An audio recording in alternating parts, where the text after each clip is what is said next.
tough to sit and watch, but games like this, you get a couple home runs and your starter goes into the 8th throwing a shutout. A perfect formula for a win. Yeah, absolutely. It always is hard to sit here, especially having never done this before. It's hard to sit here and know that you have no chance or no effect on what's going to happen, other than rooting the guys on, trying to help them on the bench. But it's different. It's a different experience, but it's good. It's good. We won the last couple games, and hopefully we can go on the road and continue. And I know this was unexpected for you. I was just here with you last week. You were expecting after the off day to come back in time for the series with the Indians on Tuesday, and then I hear you're on the DL for the first time in your career. So how exactly did that play itself out? Well, on Monday we had a bunch of tests done. They found something that wasn't in the x-rays, had an MRI, CT scan, all that stuff, and they found a fracture. It's called a compression fracture.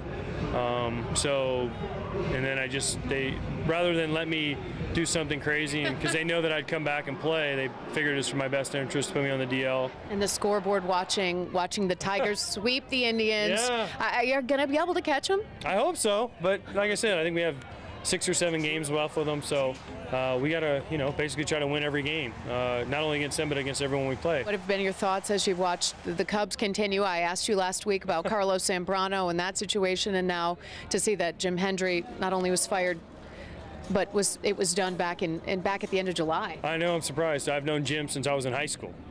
He scouted me when I was in high school, and I've known him for a long time. I consider him a friend and someone that I, admire and respect in this game, and it's a shame for him, but I give him credit for keeping it secret, continuing to do his job like a professional that he is.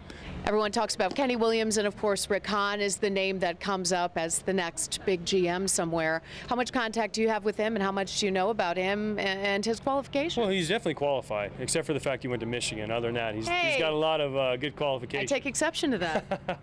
But every time I've ever talked to him, he's been very professional, very forthright in everything he's ever told me and talked to me about. And, he'd make a great GM somewhere. We'd love to keep him, obviously, being the White Sox and having him in-house, but you understand there's progressions in everyone's career, and the next step for him is to be a GM. And his name's come up before in other GM openings, and I know he loves the city of Chicago, so I guess just moving to the north side would be a great step for him. And if that's the direction they choose to go, then good for Rick Hahn. We hope we beat you next year 6 times and win the BP Cup.